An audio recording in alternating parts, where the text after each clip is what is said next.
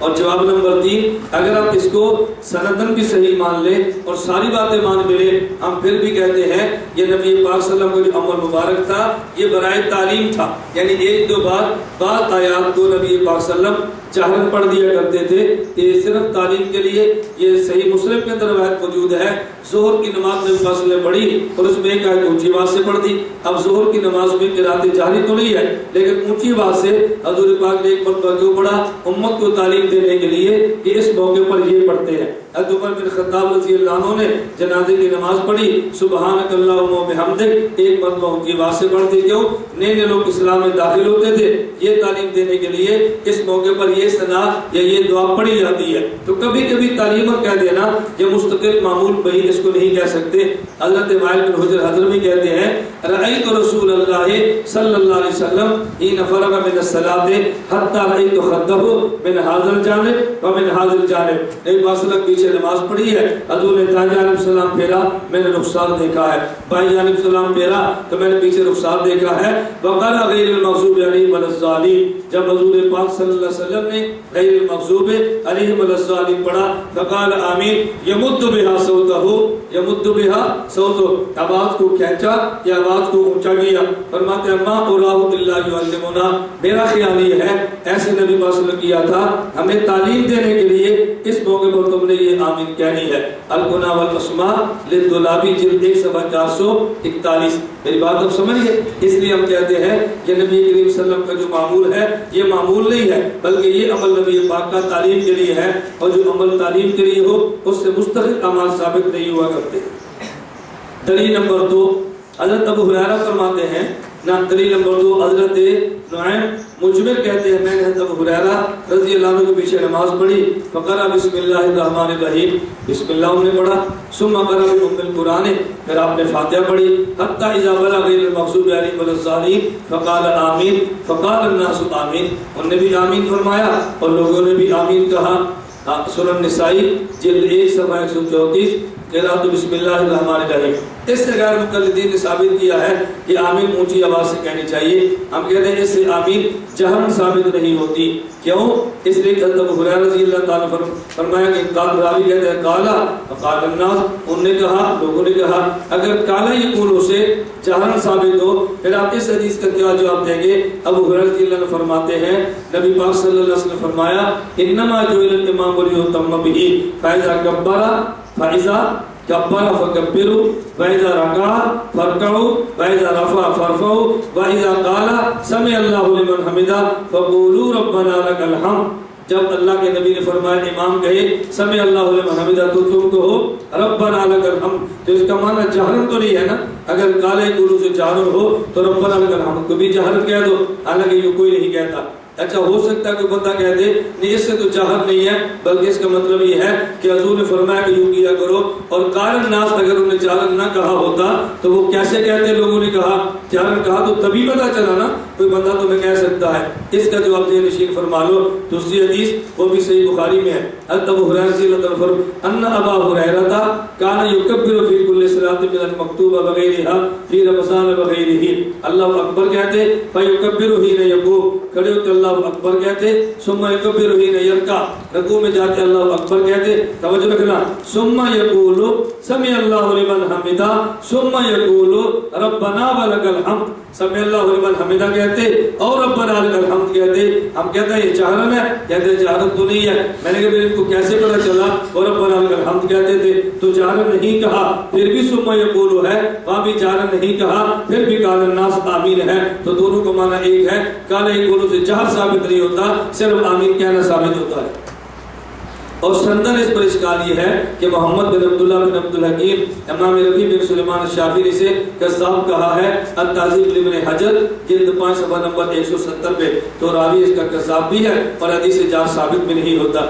اسی طرح کی دلیل نمبر 3، عموماً احادیث ساری میں نے عرض کیا وہ 4-5 جو نقل کرتے ہیں سب کی احادیث کسی قسم کی ہے اور جوابات بھی ان کے ملتے جلتے ہیں۔ میں اختصار سے عرض کر دیتا ہوں۔ حضرت ابو ہریرہ کے بارے میں فرماتے ہیں ان ابی ہریرہ قال ترک الناس التامین، توجہ رکھنا، ترک الناس تامینا، لوگوں نے آمین کہنا چھوڑ دیا.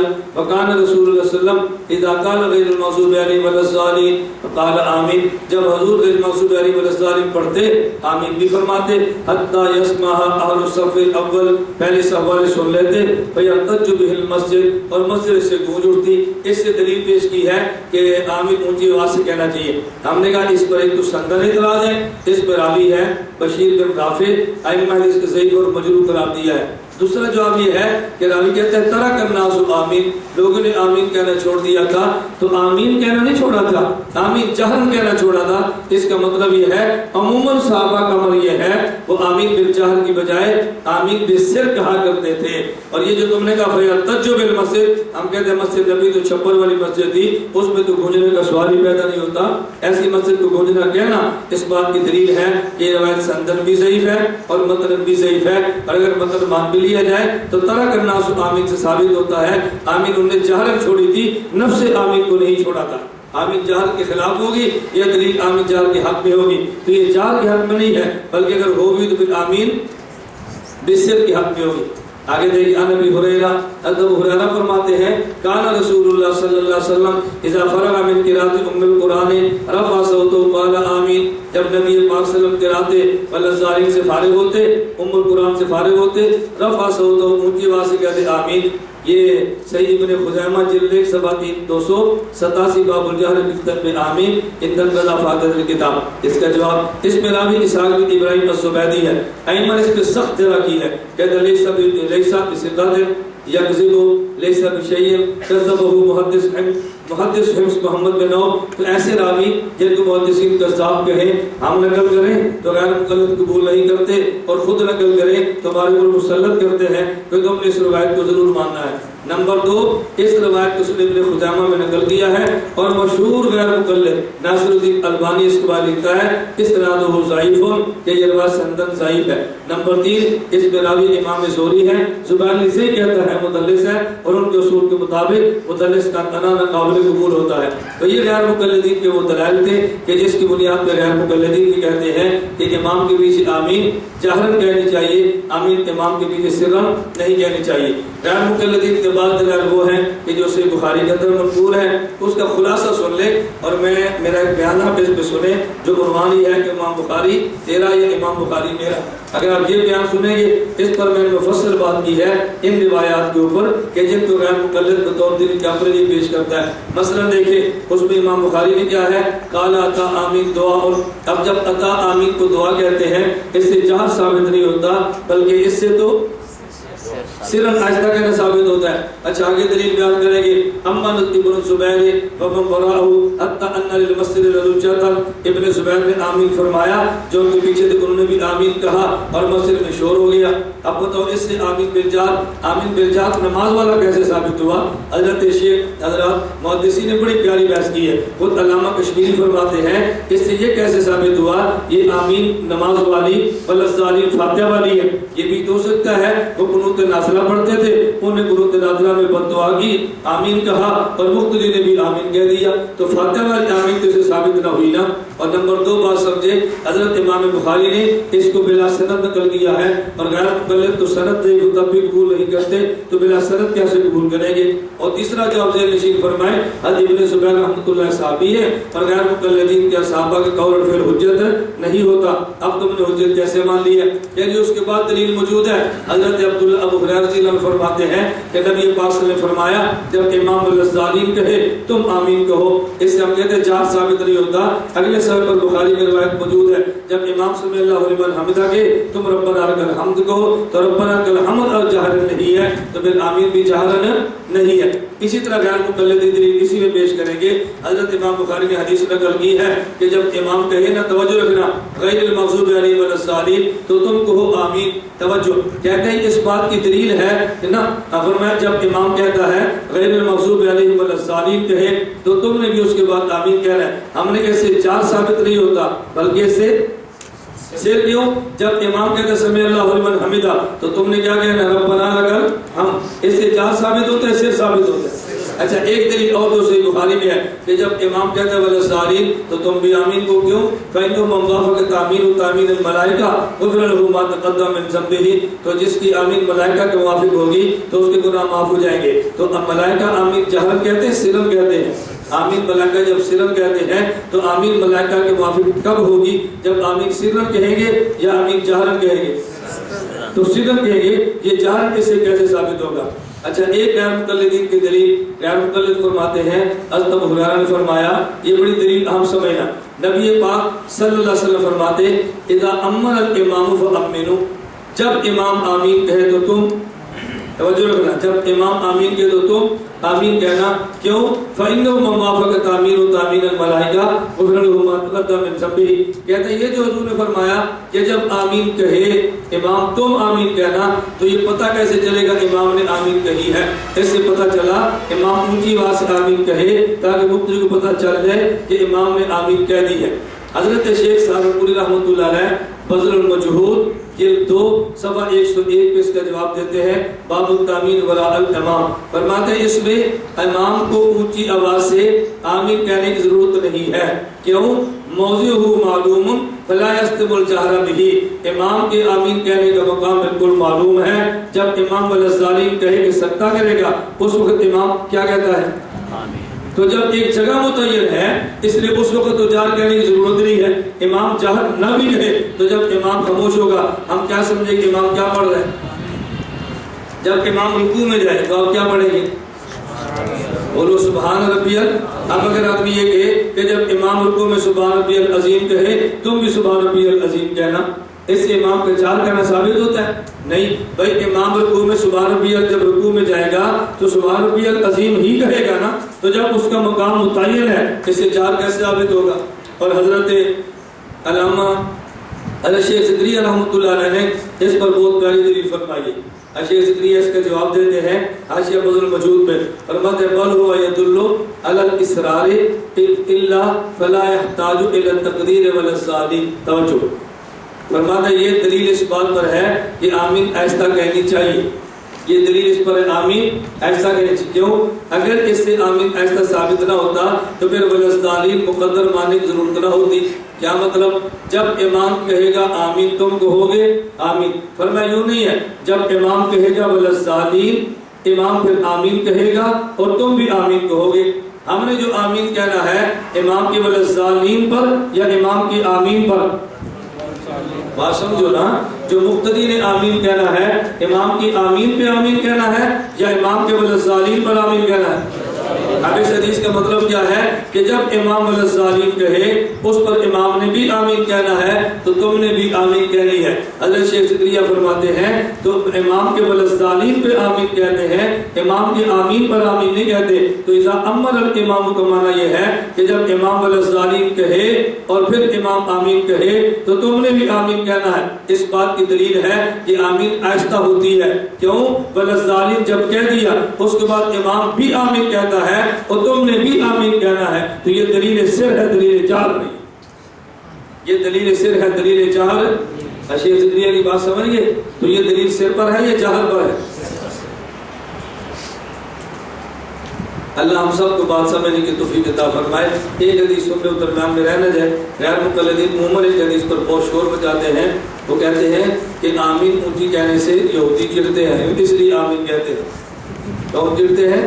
یہودی۔ اور دلیل یہ پیش کریں گے، حضرت ابن عباس رضی اللہ عنہ فرماتے ہیں، یہ حدیث سنن ابن ماجہ صفحہ 61 باب الجار بالآمین پر ہے، کہتے ہیں قال رسول اللہ صلی اللہ علیہ وسلم ما حسدتکم اليہود علی شیء ما حسدتکم علی آمین فاکثروا من قول آمین، جتنا یہودی تمہارے آمین کہنے پہ چڑھتا ہے اتنا کسی اور چیز پر نہیں چڑھتا، لہذا تم آمین بہت زیادہ کہا کرو، لہذا تم آمین بہت زیادہ کہا کرو۔ اب ذرا سمجھنا، اس سے جہاں تو ثابت نہیں ہوتا، لیکن پہلے جواب سمجھنا۔ ہم کہتے ہیں اس سند میں راوی ہے طلحہ بن عمر المکی جو عند المحدثین سخت ضعیف ہے، ایمن لا شیء متروک الحدیث لیس بشیء ضعیف لین، یہ سارے الفاظ اس کے بارے میں فرمائے ہیں۔ میزان الاعتدال لصحابی جلد 2 صفحہ 261، تہذیب ابن حجر جلد 1 صفحہ 18 پہ۔ دوسرا جواب سماعت فرمائے، حضرت امی عائشہ رضی اللہ تعالیٰ عنہ سے مرفوع روایت موجود ہے، اگر یہودی اس سے چڑھتا ہے، امی عائشہ کی روایت سنیں، ان اليهود قوم حسد وهم لا يسدون على شيء كما يسدون على السلام وعلى آمین وعلى آمین سے ابن خزیمہ جلد 1 صفحہ نمبر 288. پھر ہم کہتے ہیں اگر آمین پہ چڑھتا ہے، امی عائشہ فرماتی ہے حضور اکرم صلی اللہ علیہ وسلم نے فرمایا وہ سلام پر بھی چڑھتا ہے. تو مقتدی اگر آمین اونچی آواز سے کہتا ہے تو مقتدی پھر السلام بھی اونچی آواز سے کہے تاکہ یہودی چڑھے.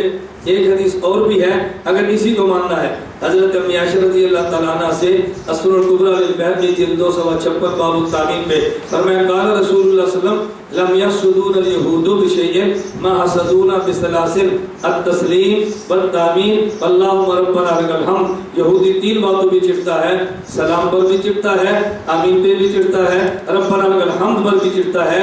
تو ربنا لک الحمد تو امام جہرن کہتا ہی نہیں ہے، چلو سلام پر آپ کہہ دیں گے، امام تو جہرن کہتا ہے لیکن ربنا لک الحمد امام بھی ایسا کہتے ہیں، مقتدی بھی ایسا ہے. اگر یہود کو چڑھانا ہے آمین بھی اونچی کو ہو، سلام مقتدی اونچا کہے، ربنا لک الحمد بھی اونچا گئے تاکہ یہودی پورا پورا چڑھنا. یہ کہیں گے کچھ چڑھانا ہے کچھ نہیں چڑھانا، اس کا معنی کچھ یاری ہے کچھ لڑائی ہے. اس لیے ہم کہتے ہیں یہود کو چڑھانے والی بات غلط ہے، حدیث صحیح پر اس پر عمل کی ضرورت نہیں. اللہ مجھے اور آپ سب کو مسلک اہل سنت والجماعت احناف پہ کاربند رہنے کی توفیق عطا فرمائے. آپ کی بہت ساری چیزیں وصول ہو چکی ہیں اور انشاءاللہ میں نے آپ سے گزارش کی تھی اس کا اکٹھا ہی جواب آپ کو دے دیں. آپ نے چٹھے لے کے دے دی ہے کہ نہیں؟ یہ اس کے علاوہ یہ اس کا حصہ ہے. تو میں نے تو آپ سے کہا تھا اگر آپ میں ایسی چیزیں ہیں وہ آپ اکٹھی دے دو. ایک چیزیں وہ ہے جو سبق سے متعلقہ ہے، ایک چیزیں وہ ہیں جو سبق سے متعلقہ ہیں اور ایک وہ جو سبق سے متعلقہ نہیں ہے. سبق کی چٹ تو سبق کے اندر دو، مثلا مسئلے پڑے ہیں ایک کے متعلقہ چٹ دو اور مسئلے کا جواب لو. بات جو سبق سے متعلقہ نہیں ہے نا اس کو سبق کے اندر نہ دو، آپ ساری جمع کر لو. آج منگل اور کل بدھ ہے انشاءاللہ. اگر آج نہ ہوا تو کل ہم آپ کی ساری چٹوں کا جواب آپ کی خدمت میں ایک ہی بات پیش کر دیں گے، آپ چٹیں لے کے رکھ دو. اب یہ چٹ کیا ہے؟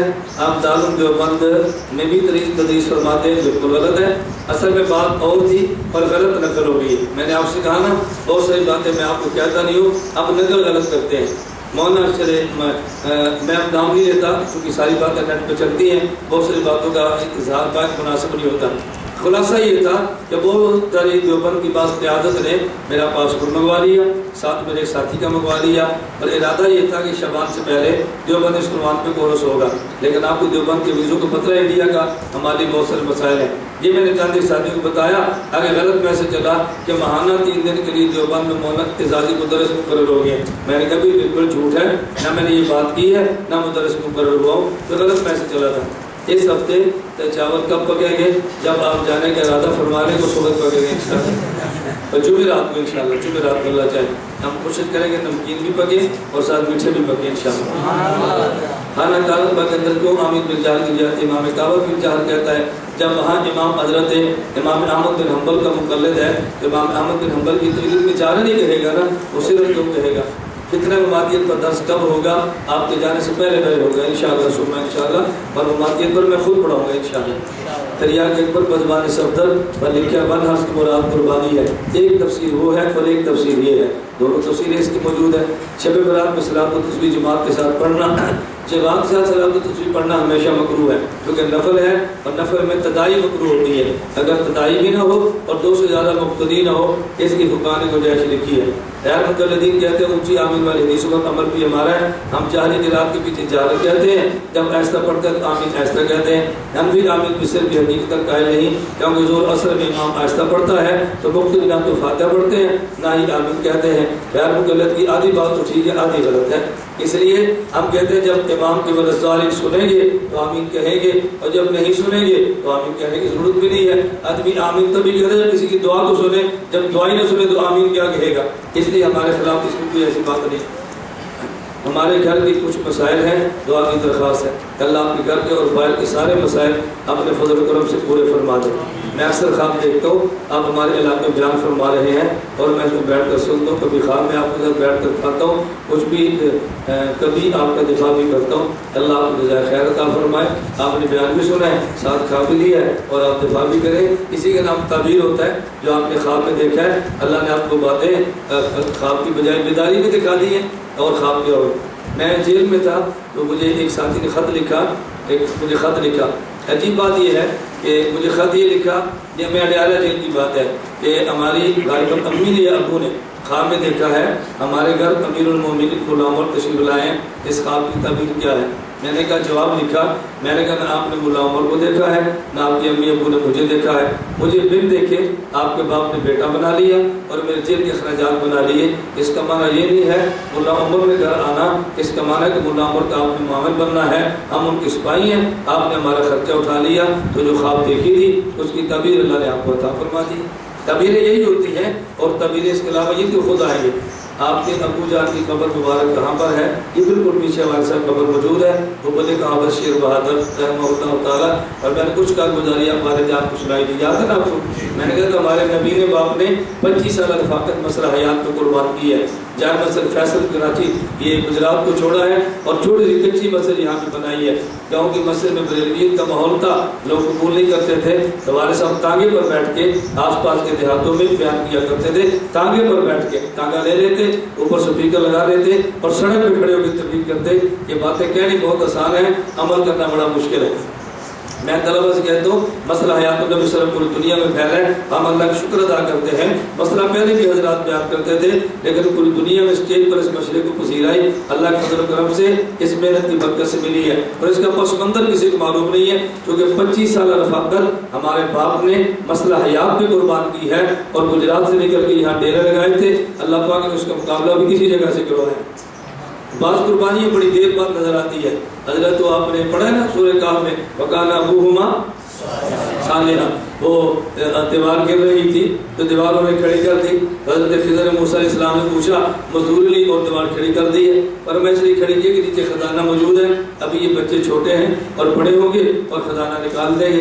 یہ خزانہ کیسے ملا؟ کان ابوہما صالحا، علامہ علوسی فرماتے ہیں ان کا 7واں یا 10ویں نسل کا باپ بہت نیک تھا، اور اس کا صلہ ان کی اولاد کو ملا ہے۔ قربانی ہمارے والد نبی نے باپ نے دی ہے، اس کا صلہ خدا نے ہمیں دیا ہے کہ مسئلہ حیات میں اللہ کریم نے ہمیں قبول فرما لی ہے۔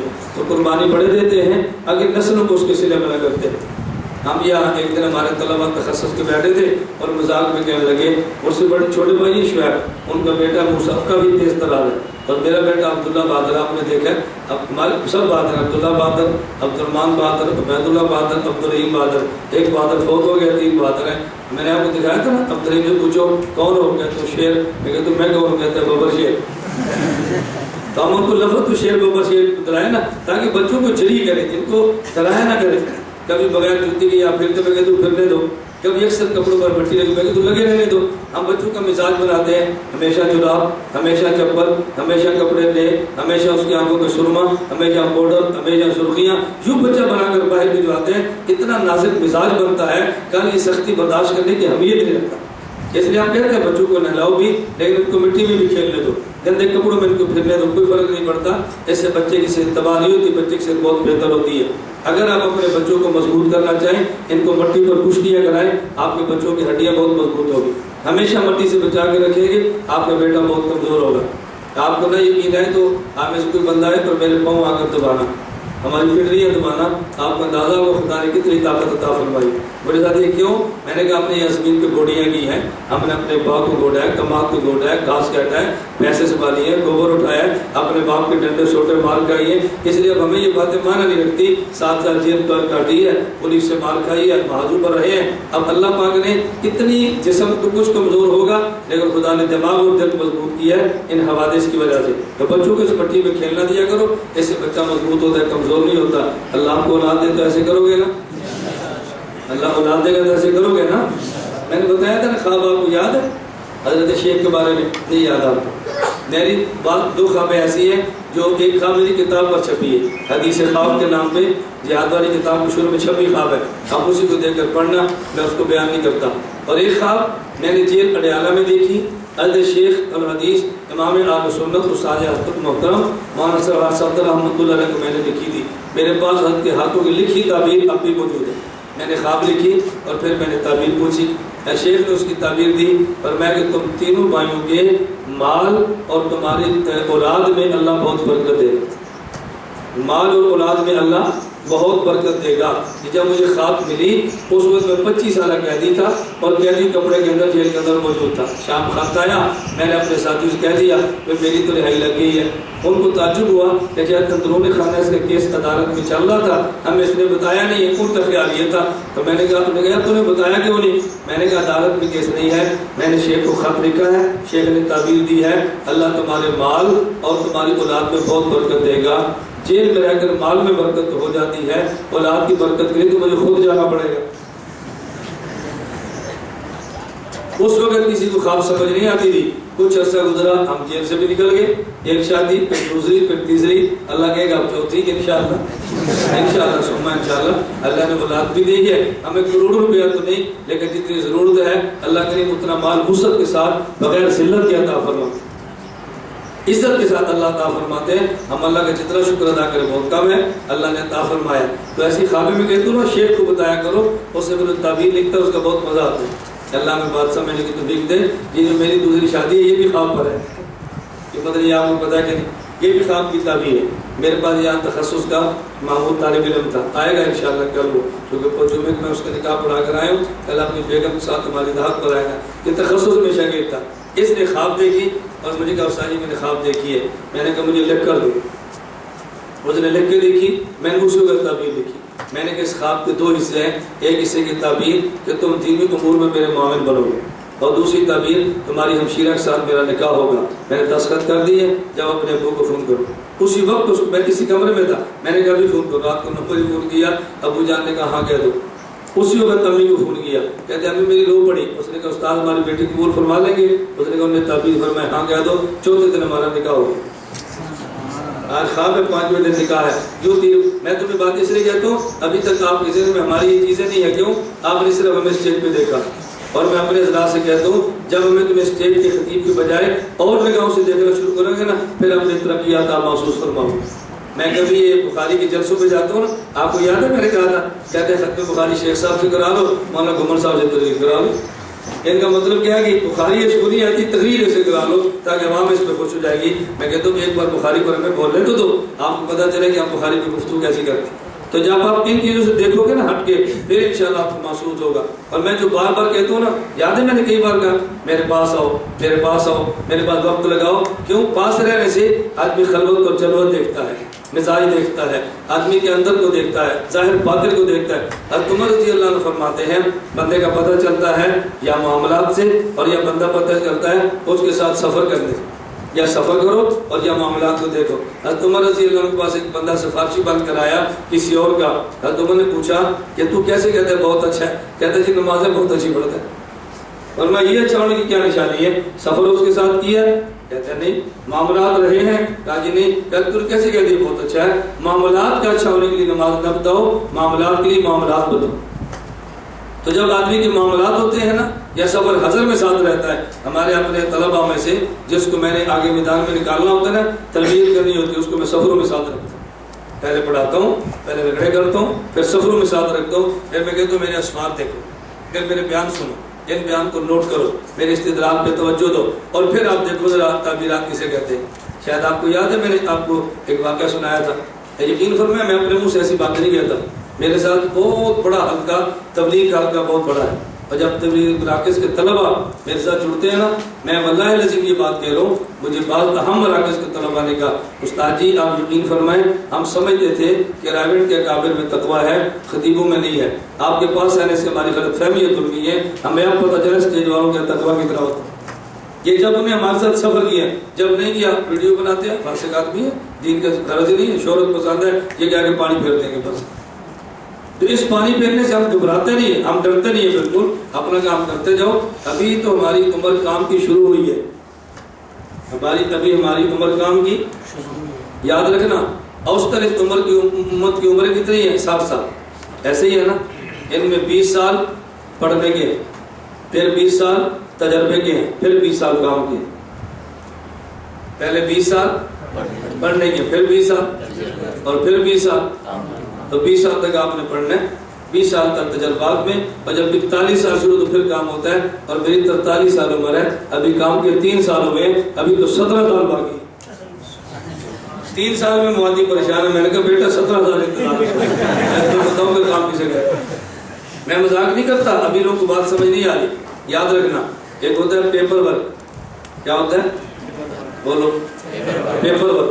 ایک ہوتا ہے ٹیم ورک, ایک ہوتا ہے نیٹ ورک, پھر ہوتا ہے ورک. یہ لکھو میری باتوں کو. میں چونکہ مدرسے بیٹھ کر کرتا تو تمہیں قدر نہیں ہے. یہ میں لیکچر کسی یونیورسٹی میں دیتا, ایک لیکچر کے لاکھ روپے مجھے دیتے. یار دیکھو لیکچر کتنا دیا تاریخ میں آ کر. میں مذاق نہیں کرتا.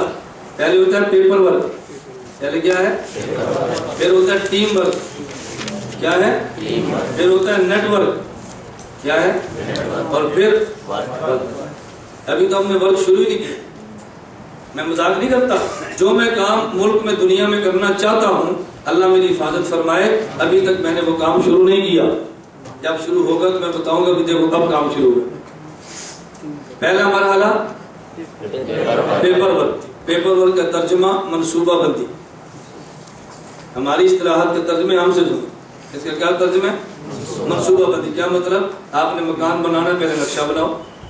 یہ پیپر ورک ہو رہا ہے. جو آپ نے کام کرنا ہے اس کا نقشہ بناؤ. آپ نے کیا کام کرنا ہے, منصوبہ بندی کرو. یہ پیپر ورک ہے. پہلے منصوبہ بندی کرو. ہم منصوبہ بندی نہیں کرتے. جیسے آپ نے ایک لطیفہ سنا ہوگا نا, تو کہتے ہیں پہلے بولو سوچو اور پھر کیا کہتے ہیں, پہلے سوچو اور پھر بولو. ایک ساتھی تھا ہمارا, کہتے ہیں استاد جی ہم تو سوچ کر بھی نہیں بولتے. ہم بول کر بھی نہیں سوچتے. اصل میں جملہ کیا ہے, پہلے سوچو اور پھر مطلب ہم تو بول کر بھی نہیں سوچتے. تو پہلے کون سوچتا ہے؟ تو پہلے کیا کرو, منصوبہ بندی. یہ کیا ہے؟ پیپر. توجہ رکھنا. پھر جو آپ نے منصوبہ بندی کی ہے, آپ نے کام کرنا ہے, جس منزل تک آپ نے پہنچنا ہے, ہدف کو حاصل کرنا ہے, ٹیم ورک. تو اس کے لیے افراد تیار کرو. پھر کیا کرو؟ افراد. افراد کا تیسرا مرحلہ نیٹ ورک. کیا مطلب؟ ان افراد کو کہاں کہاں نے رکھنا ہے, یہ شروع کرو. ہو گیا, اب ورک شروع کرو. اب کیا شروع کرو؟ پہلے منصوبہ بندی کرو, پھر افراد تیار کرو, پھر افراد کی فٹنگ کرو, اس کے بعد پھر کام شروع کرو. دیکھنا کام کیسے نہیں ہوتا. تو بات سمجھ آ گئی؟ ہاں جی. آپ نے شادی کرنی ہے تو پہلے کیا کرو؟ پہلے یہ ذہن بناؤ لڑکی کیسی لینی ہے. یہ تو ذہن مجھے تو نہیں جو مل گئی. یہ کیا جو مل گئی, یہ کوئی شادی ہے؟ یہ کوئی بھیڑ بکری تھوڑی ہے جو مل گئی ہم نے دودھ پینا ہے نا. پہلے یہ دیکھو عورت کیسی چاہیے, اپنے ذہن میں لاؤ. اس کا مطلب اب لڑکیاں تاڑو نہیں کہ یہ ایسی ہے کہ نہیں, اب چیک نہ کرو ایسی ہے کہ نہیں نا, یہ معنی نہیں ہے. تلاش کرو, پوچھتے رہو, دوست احباب کسی میں لگاؤ. پہلے یہ طے کرو کہ بیوی کیسی لینی. بات سمجھ آ گئی؟ منصوبہ بناؤ کیسی لینی. میں یہ مثال اس لیے دیتا ہوں کہ اس پر تم بہت جلدی قبول کرتے ہو اور خوش ہوتے ہو, سوئے بھی جاگ جاتے ہیں. تو پہلے ہوتی ہے منصوبہ بندی, سمجھ آ رہی, اور اس کے بعد افراد, ٹیم ورک, اس کے بعد نیٹ ورک, افراد کہاں لگانے. پھر چوتھے مرحلے پہ ابھی ہم نے 2 کام. منصوبہ بندی جو بحمداللہ تعالیٰ میں نے اپنے دماغ میں کر لی, اور میرے پاس وہ طلباء جو 6 سال سے ہیں, میں انہیں کہتا ہوں ابھی تک تمہارے ضرور میں اتنی گنجائش نہیں ہے. میں اپنے دماغ کی سوچ تمہیں بتا دوں, ابھی تک نہیں ہے, جب ہوگی تو میں بتاؤں گا. رسول اکرم صلی اللہ علیہ وسلم کے یومیہ مشورے کے ساتھی تھے حضرت ابوبکر صدیق, حضرت عمر. یہ یومیہ مشورے کے ساتھی تھے. بس پہلا لگا ہوا ہے, اندر مشورہ ہو رہا ہے, پہلا لگا ہے, اندر مشورہ ہو رہا ہے, بیٹھے ابھی کیا کام کرنا ہے. جب تک بندے کو رازدار اور سمجھدار بندہ نہ ملے, اپنا راز بتانے میں کوئی رازدار بھی اور سمجھدار بھی. پھر ہمارے عقیدت کا معیار نہیں ہے. میں جو رونے روتا ہوں نا, تم کو کہ پتہ نہیں مولانا ایسی بات کیوں کہتے ہیں. میرا رونا فضول نہیں ہے. میں جس بات پہ روتا ہوں, یہ مولوی صاحب ہیں 10 سال میرے پاس رہیں گے, 10 سال میری خلوت دیکھی ہے, میری جلوت دیکھی ہے. ایک بندہ انہیں کہہ دے گا آج استاد جی ہمارے پاس آئے تھے, ہم نے کمرے میں بند کیا, اس کمرے میں نیٹ بھی تھا, ہم نے کھڑکی سے دیکھا تو فلم دیکھ رہے تھے, یہ دوڑ جائے گا, یہ دوڑ جائے گا. 10 سال ہم ٹھہرے اور ساری فلمیں دیکھتے ہیں. تو بھائی اللہ کا بندہ تحقیق تو کر کے میں نے دیکھی بھی ہے کہ نہیں. تجھے کہنا چاہیے تھا آدھا بہتان عظیم, یہ نہیں ہو سکتا, یہ جھوٹ ہے. میں نے 10 سال سے استاد کو دیکھے, پہلے رد کرتا, پھر مجھے آ کر پوچھ لیتا تو استاد جی آپ کے بارے میں ایک ساتھ نے بات کی ہے, اللہ کی قسم مجھے کوئی شک نہیں ہے, میں آپ کو جانتا ہوں, ویسے تسلی کے لیے کہتا ہوں اس کی حقیقت کیا ہے, یہ انہوں نے بات کیوں کی ہے. بات حل ہوتی کہ نہیں کہ یہیں سے بستر اٹھا کے جا. کیوں؟ ہم نے سنا ہے آپ نے فلم دیکھی ہے. بات یہ ختم. 10 سال رفاقت پہ پانی پھر گیا. مجھے بتاؤ جب 10 سال رفاقت پہ اتنی باتوں پر پانی پھرے تو مجھے رفیق بناتے سوچنا چاہیے کہ نہیں؟ مجھے اپنی دل کی باتیں بتاتے سوچنا چاہیے کہ نہیں؟ اس لیے میں اپنے دل کی باتیں، اپنا منصوبہ، اپنا دماغ منتقل نہیں کرتا کہ جس سطح کے افراد چاہیے مجھے نہیں مل رہے. اس کا معنی یہ نہیں کہ میری ٹیم کمزور ہے، اس کا معنی یہ نہیں ہے. اس کا مطلب جو میں سطح چاہتا ہوں بس وہ سطح بننے دو. جتنی بنتی ہے اتنی بات کہہ دیتا ہوں، جتنی بنتی ہے اتنی بات کہہ دیتا ہوں، جتنی بنتی ہے اتنی بات کہہ دو. جو سطح جاتی ہے ہم بات کہتے رہے. میں ایک بات چل پڑی ہے، میں کہہ دیتا ہوں آپ کو. جامعہ الرشید کراچی میں تھا اور اس میں 2 بہت بڑے ساتھی تھے. وہ بیٹھے ہوئے تھے اور بیٹھ کر وہ مجھے بٹھایا اور کہنے کہ مولانا آپ یہ فرمائیں کہ پاکستان کا سب سے اہم مسئلہ کون سا ہے. وہ مجھ سے یہ رائے لینا چاہتے تھے کہ جو کہ پاکستان کا مسئلہ ہم سمجھیں، اس لیے ہم نے پاکستان کے سارے کام شروع کر دیے. یہ بھی کورس، یہ بھی کلیہ، یہ بھی خراب چیزیں، کیونکہ ہم نے مسئلہ سمجھ لیا پاکستان کا، ہم نے حل شروع کر دیے. میں نے مذاق میں کہا ہماری بیت کل بھی تھی. میں نے کہا اگر مسائل کے ادراک کے لیے حفظ قرآن ضروری ہے تو میں بحمد اللہ حافظ ہوں، اور تم دونوں میں ایک حافظ ہے، ایک ناظرہ خان. اور اگر اس کے لیے درس نظامی ضروری ہے تو میں نے بحمد اللہ مکمل درس نظامی سب کا پڑھا ہے. اب اگر اس کے لیے خطابت ضروری ہے تو میرا اسٹیج پہ خطابت کا تجربہ تم سے زیادہ ہے. اگر اس کے لیے جیلیں ضروری ہے تو میں نے 7 سال کاٹی. اگر اس کے لیے محاذ ضروری ہے میں تم سے زیادہ وقت گزار کر آیا. اگر اس کے لیے اندرون بیرون ملک ضروری ہے تو میں 23 سال کی عمر میں 5 ملکوں کا پھر ان کا دورہ کر کے آیا. میں نے کہا یہ بات مت کہو کہ ہمیں باتیں سمجھ نہیں آتی. تمہیں بتاؤ کہ مسائل کے ادراک کے لیے کون سی چیز چاہیے جو میرے پاس نہیں اور آپ دونوں کے پاس موجود ہے. فرق صرف اتنا ہے، ہماری پنجابی زبان میں کہتے ہیں جن ادھکار دانے انہوں نے کمڑے بھی سیانے. جن ادھکار دانے انہوں نے پنجابی سمجھ دو، جن کے گھر دانے دولت ہونا ان کا بیوقوف بھی سمجھدار نظر آتا ہے جو کہ پیسہ ہوتا ہے. میری بات سمجھ آ رہی ہے؟ میں نے کہا یہ ہمیں درس مت دو، ہم دیہات میں رہتے ہیں، مسائل کا ادراک کرتے ہیں. میں نے مذاق میں کہا، میں نے کہا تم 100 قاضی بنا لو، عدالت ہوگی تو قاضی آئیں گے نا، عدالت قاضی کو کیا کرو گے؟ بات سمجھ آ رہی ہے؟ بہت ساری باتیں میں خلاصہ کہہ رہا ہوں. مجھے کہتے ہیں آپ بتائیں. میں نے کہا ہمارے ہاں پاکستان کا ایک مسئلہ سب سے عام ہے، کسی مسلمان کو جرنیل بنا دو یا کسی جرنیل کو مسلمان کر دو. سمجھ آئی؟ کسی مسلمان کو اور یا کسی جرنیل کو، یہ اصل مسئلہ ہے. جب تک یہ نہیں ہوتا باقی جو کام کرتا ہے دین کا سب ٹھیک ہے. کوئی مناظرہ کر رہا ہے، کوئی تقریریں کر رہا ہے، کوئی تبلیغ کا کام کر رہا ہے، کوئی دعوت کر رہا ہے، سب ٹھیک ہے، ہم کسی کی تردید نہیں کرتے. لیکن اصل مسئلہ کیا ہے؟ یا مسلمان جرنیل بناؤ یا جرنیل کو مسلمان کرو. جب تک یہ نہیں ہوتا نا تمہاری محنت رنگ نہیں لا سکتی. اور جب یہ ہوگا تو پھر دیکھنا رنگ کیسے، پھر 10 سال کا کام 1 سال میں ہوگا. یہ مسائل چٹائیوں پر بیٹھ کے سمجھتے ہیں ہم حضرت شیخ الہند کی روحانی اولاد ہیں. ہم نے نقشے بنانا سیکھے ہیں. شیخ الہند نے کیسے ریشمی رومال چلایا، نقشے کیسے بنائے، ہمیں نقشے بنانے آتے ہیں. ہم نے شیخ الہند کی زندگی پڑھی ہے، ہم نے امام اعظم ابو حنیفہ کو پڑھا ہے. یاد ہے میں نے آپ باتیں کی تھی، اس کو بھولا نہ کرو جب میں شخصیات کے نام لے کر تعارف کراتا ہوں. میری بات پہ غور کرنا. شیخ الہند کہاں رہتے تھے؟ ہندوستان، دارالعلوم دیوبند، وہی رہتے تھے. توجہ رکھنا، یہ جو پاکستان میں جتنی بھی تحریکات آئی ہیں اس کی بنیاد کون ہے؟ شیخ الہند. توجہ رکھنا. اب بتاؤ دارالعلوم دیوبند ہندوستان میں ہے نا، جس سے تحریکیں نکلی ہیں وہ کل عدم ہوئی ہیں، اور دارالعلوم دیوبند کل عدم ہندوستان میں رہ کر بھی نہیں ہوا. کوئی پالیسی تو ہوگی نا. اس کا معنی یہ نہیں ہے میں کہہ رہا تھا جماعتوں کی تردید کرو، بات غلط نہ سمجھنا. میں کہہ رہا ہوں کہ شیخ الہند کا دارالعلوم دیوبند وہی کھڑا ہوا ہے. ہم مسائل کا سامنا ہم سے حل نہیں ہوتا. اس کا معنی کوئی ایسا سکم موجود ہے کہ جس پر ہم غور کرنے کے لیے تیار نہیں، اور سکم کو دور کر دو حالات بدل جائیں گے، تاریخوں کے بھی، جماعتوں کے بھی، اداروں کے بھی. یہ باتیں میں آج کیوں نہیں کہتا، میری عادت ہے میں ساتھیوں سے کہتا ہوں. میں رات بھی قاری صاحب سے کہہ رہا تھا میں بہت ساری باتیں وقت کے ساتھ ساتھ کہتا ہوں. مجھے پتا ہے میں نے آج کہہ دی قوم مذاق سمجھے گی، 10 سال بعد کہوں گا لوگ لکھیں گے ان باتوں. بعض باتوں میں جلد بازی نہیں کرتے، بہت دیر بعد کہتے. اور مجھے حضرت علامہ حیدری رحمۃ اللہ نے فرمایا تھا آپ اس کو مانو یا نہ مانو. آپ کو یہ دعا حیدری کے گھر میں 3 سال نظر بندی میں 3 دن نظر بندی پہ تھے ہم، 3 گھنٹے گھر میں. حضرت مجھے عجیب جملہ فرمایا، فرمانے کہ مولانا جملے محتاط کہنا، تقریر محتاط کہنا، اور یہ سمجھ کر کہنا کہ 100 سال بعد تو نے حجت کا درجہ اختیار کر دیا. یہ اس وقت کی بات ہے جب ہماری شہرت بھی نہیں تھی، پر میں 100 سال بعد حجت کا درجہ اختیار کرنا ہے، یہ ذہن میں رکھ کے جملے کہنا کہ بعد میں آئندہ نسل کو پریشانی نہ ہو۔ اب یہ باتیں میں آپ کو کیسے سمجھاؤں گا، آپ کو نہیں سمجھ آنی، اس لیے میں کہہ دیتا ہوں جو عقیدت مند ہے وہ خوش ہوگا اور جو پریشان ہے تو تھوڑا سا اور پریشان ہو جائے گا۔ ہماری صحت پہ کیا فرق پڑتا ہے، پریشان ہوتا ہے اس کی مرضی، نہ پریشان اس کی مرضی۔ آج دیکھو بحمداللہ تعالیٰ ہماری تاریخ کو 7واں سال ہے، زیادہ عرصہ نہیں گزرا، اور پورے ملک میں مجھ سے وابستہ ایک بھی ایسا ساتھی نہیں جس کے اوپر کوئی کیس ہو، کوئی ایک بھی نہیں جس کے اوپر کیس ہو، پرچہ ہو۔ اور جلسوں پر پابندی بھی لگتی ہے، پولیس بھی آتی ہے، پٹے بھی ہوتے ہیں، ہم اس پٹے سے نکال لیتے ہیں، کوشش پوری کرتے ہیں، اس لیے کہ ہمارا کام بہت لمبا ہے اور ہم نے بہت دور جانا ہے، ہم نے بہت دور پہنچنا ہے، ہماری منزل ابھی دور ہے، ابھی بہت زیادہ وقت لگانا پڑے گا۔ خیر کو بات سمجھ آ رہی ہے آپ کو؟ تو تحریک کے کتنے مراحل ہوتے ہیں؟ نمبر 1 یہ آپ نے کیا ہے، نمبر 2 اس پہ کام شروع ہے، جب یہ مکمل ہوگا تو پھر جب نیٹ ورک ہوگا تو پھر کام۔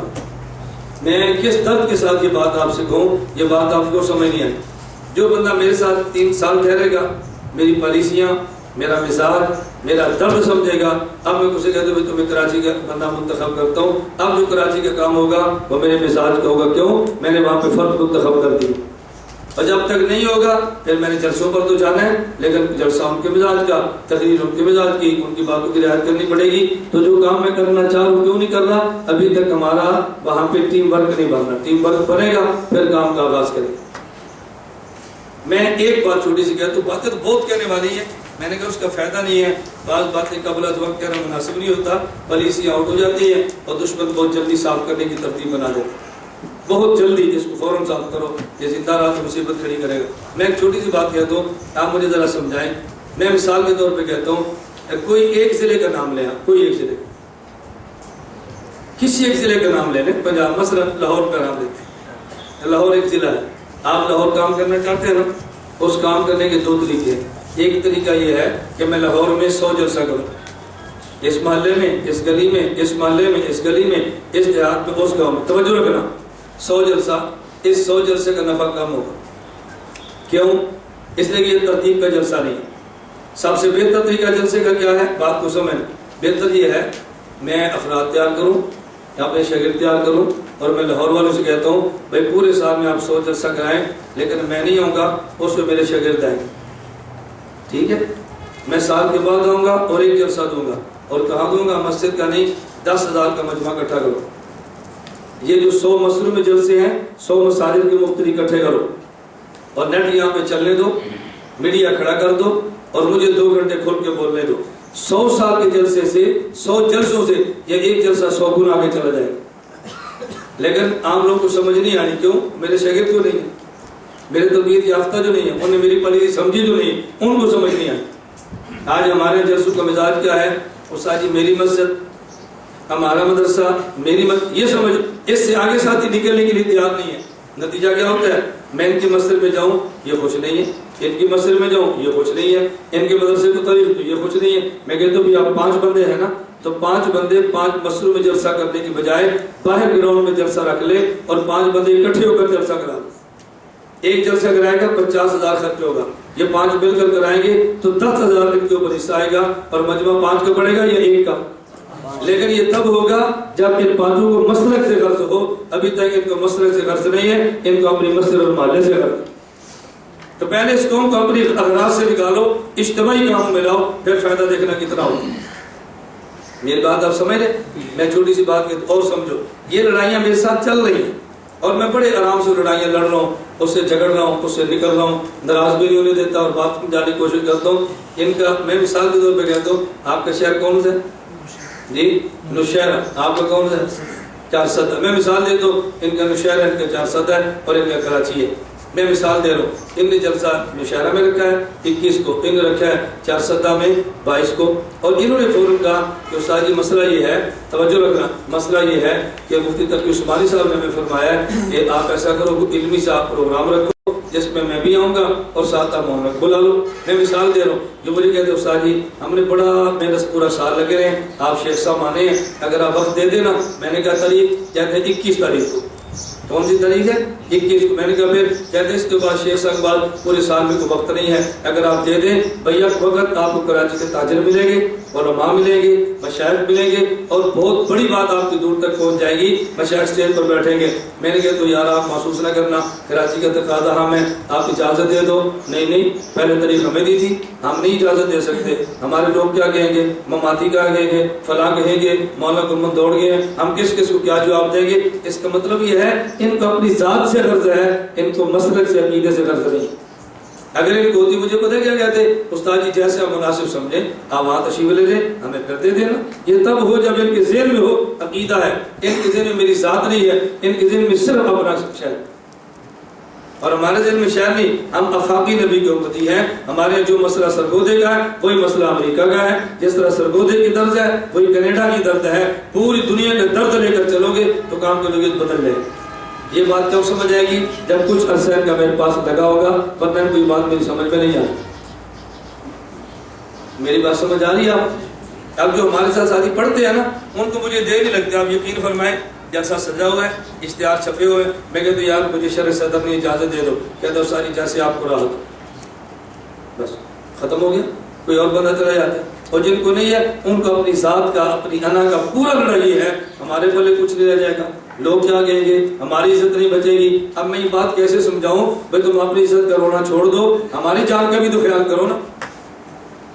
اور میں اس پر اتنے تمہیں شواہد اور واقعات پیش کروں گا کہ آپ کو تعجب ہوگا کہ میں کن کن لڑائیوں سے گزر کے اس موقع پر پہنچوں. میں کہتا ہوں کہ ہم نے بہت آگے جانا ہے, اللہ کے لیے آپ ہمارے اوپر ترس کھاؤ. اچھا ایک اور میں یہ باتیں آپ میں گنوانا چاہتا ہوں, آپ کو پتہ نہیں کون سی بات شروع کر دی ہے. میں ایک مثال دیتا ہوں, ذرا بات سمجھیں. میرا پشاور جلسہ ہے, سرگودا سے پشاور جائیں, جلسہ ہو تو بھی اتنا ڈیزل, اور جلسہ نہ ہو تو بھی. جلسہ ہونے سے ڈیزل زیادہ تو نہیں خرچ ہوگا یا کم خرچ ہوگا. میں مثال صرف دے رہا ہوں. میں پشاور گیا ہوں, جلسے پر پابندی لگ گئی ہے. اب جلسے والوں کو دل نہیں کرتا مجھے پیسے دیں, مجھ پر پابندی ہے نا, میں تو بیان نہیں کروں گا, اب نہیں دل کرے گا. اور اگر میں جلسہ کروں گا تقریب پسند آئے گی, پھر دل کرے گا تو 4,000 دے دے. یہ سوچ ٹھیک ہے غلط ہے؟ میں آپ کے پاس آیا ہوں پابندی لا کے, مجھے افسر جی آپ آرام فرمائیں, کھانے میں کیا پسند فرمائیں گے, ہم آپ کی خدمت پوری کریں گے. پابندی لا کے کوئی مسئلہ نہیں, آپ دوبارہ تشریف لائیں. ایسے ہونا چاہیے کہ نہیں؟ ایسے نہیں ہوتا. اور ایک بات میں بڑی اہم آپ سے کہتا ہوں, میں کون سا رونا آپ کی خدمت میں رہوں گا. ہماری قوم کا مزاج کیا ہے, میں ان کے پاس جاؤں گا پھر ہو سکتا ہے مجھے 1,000-2,000 دے دیں, ان کے پاس نہیں جاؤں گا, یہ 10 سال میں کبھی بھی میرے پاس 100 بھی نہیں ملے. اب بتاؤ اگر ان کو مجھ سے پیار ہوتا تو ان کے گھر جانے کی ضرورت تھی؟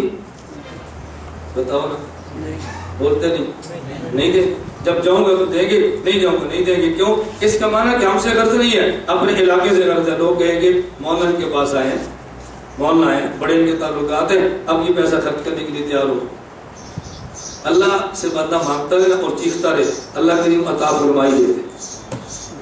اللہ پاک نے مجھے بعض ایسے افراد دیے ہیں, ایسے دیے ہیں کہ میں ان کا نام نہیں لے سکتا.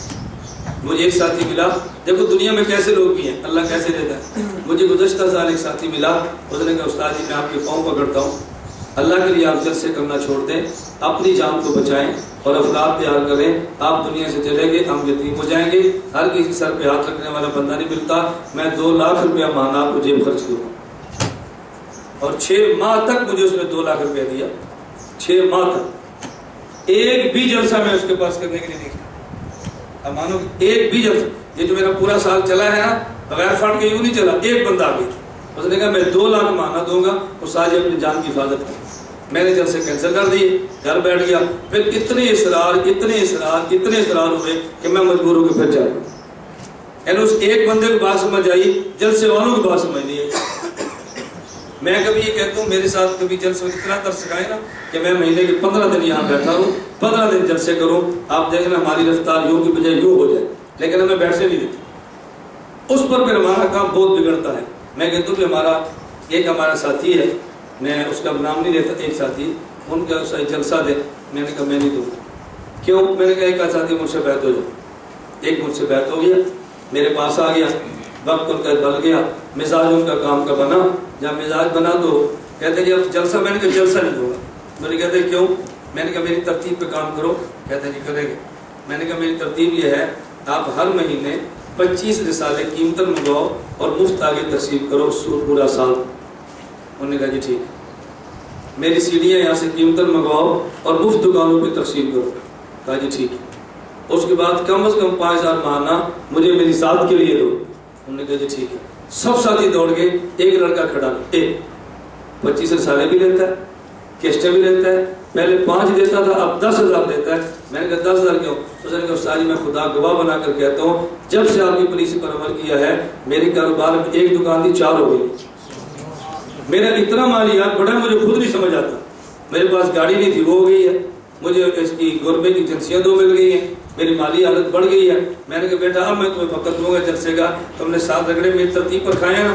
کہتے جی اب کیوں؟ میں نے کہا اس لیے کہ پہلے میں جاتا پابندی افراد کا تعارف نہیں تھا، تم نے 25 کو عربی نے رسالہ دیا، تم نے 100 سیڑھیاں تقسیم کی ہیں، اب میرے آنے پر اشتہار نہ چھاپنا، بغیر اشتہار کے کہنا کہ مولانا گمر صاحب آ رہے ہیں، تم سے مجمع سنبھالا نہیں جائے گا، اور جو تم نے جلسے پر لاکھ خرچ کرنا تھا نا وہ لاکھ ہم نے پورے سال میں آپ سے وصول کر لی ہے، اب 1 روپے کے بغیر 1.5 لاکھ والا جلسہ ہوگا۔ آپ سمجھ آئی؟ پورا سال میں نے کہا تو لاکھ روپے میں دے دیا نا، اب جلسہ ہوگا 1.5 لاکھ والا اور روپیہ ایک خرچہ نہیں ہوگا۔ کیوں؟ آپ نے کسی آنے والے کو کھانا نہیں کھلانا، مغرب کے بعد بیان کی شاہ کو ختم، نہ کھانا نہ چائے نہ پانی کچھ بھی نہیں ہے، اور ہم بھی آئیں گے آپ سے کوئی کرایہ نہیں لیں گے کیونکہ آپ تو مہینہ میں دیتے ہیں۔ آپ بتاؤ پالیسی آئے کہ نہیں؟ اس کو سمجھ آ گئی، کام بدل گیا، آپ کو نہیں سمجھ آنی تھی بدل۔ اس کا بتاؤ علاج کیا کریں؟ میں آپ سے کئی بار کہتا ہوں نا ساتھی تو جی ہمارے گھر آؤ 3000 کا کھانا کھلائیں گے، یار میری مجبوری ہے گھر نہیں آ سکتا، یہ دوست میں اس کو گیس کا دے دو، نہیں گھر آؤ پھر۔ اس کا مطلب آپ کو ہم سے پیار نہیں ہے، اپنی طور سے یار ہماری طور کیسے ہے، ہماری عزت کیسے ہے، ہمارا مقام کیسے ہے۔ اور میں صرف آپ کو نہیں کہتا، اس پر میں خود عمل کرتا ہوں، خود عمل کرتا ہوں۔ میں اس لیے واقعات سناؤں گا۔ ہمارے پاس فیصل آباد ایک بہت بڑے ادارے کے علماء تھے، مغرب طرف گنا مارے، میں نے کہا تشریف لیں، اب میرا خیال تھا کھانے کا وقت ہے تو پوچھنا گیا، میں نے کھانا پرتکلف کھانا لگایا اور دسترخوان یہاں پہ سج گئے، یا ابھی حال بھی بنا بیٹھے ہوئے تھے، تو میں نے کہا کیا آپ پسند فرمائیں گے؟ کھانا دسترخوان تو لگا ہوا ہے، میں نے وقت پہ لگایا تھا، آپ کو وقت پر کھانا کھائے اور آپ تشریف لے جائیں۔ آپ نے سان فرمایا، میرے پاس رکے، انہوں نے کہا مولانا ہم نے تو کھانا نہیں کھانا۔ میں نے کہا دسترخوان اٹھا دیں، کیا پسند فرمائیں گے؟ کہوا۔ میں نے کہا کہوا پلا دو۔ ایک بار بھی ہم نے نہیں کہا آپ چاکی لیں، گھر والوں نے محنت کی ہے، ہمارے طرف پیسہ خرچ ہوا ہے، ہمارا دل رکھنے کی نہیں بھائی مہمان کی خوشی غرض ہے یا اپنے دل کی غرض ہے؟ مہمان کی راحت مطلوب ہے، پکا دسترخوان پر ٹھیک ہے، جزاک اللہ، جس میں آپ کو راحت ہے آپ اسی طرح جائیں، بتاؤ خوشی ہوگی نہیں ہوگی؟ میں یہاں ساتھیوں سے کہتا ہوں ہمارے علماء تشریف لائیں اور باہر سے سفر کرتے ہیں، میں نے کہا بھی کھانا نہ بھی کھلا سکو ان کو ہدیہ مالی ضرور دیا کرو، اس لیے کہ ان کی ضرورتیں بہت ہیں اور وسائل بہت کم ہیں۔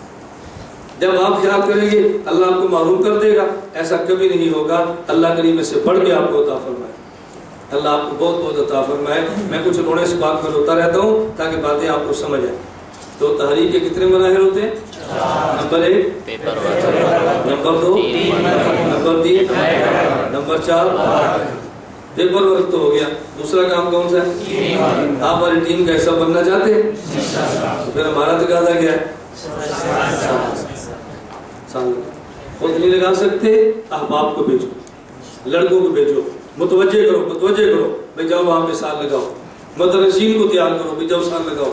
سال میں صرف علم نہیں آتا، علم کے بیان کا سلیقہ آتا ہے، علم کو پھیلانے کا سلیقہ آتا ہے اور کام کرنے کی پالیسیاں سمجھ آتی ہے۔ آپ کوشش کرو گے نا انشاءاللہ، دعا بھی کرو، ہماری خواہش اللہ اس کو پوری دنیا کا ہے اہل سنت والجماعت کا مرکز بنا دے۔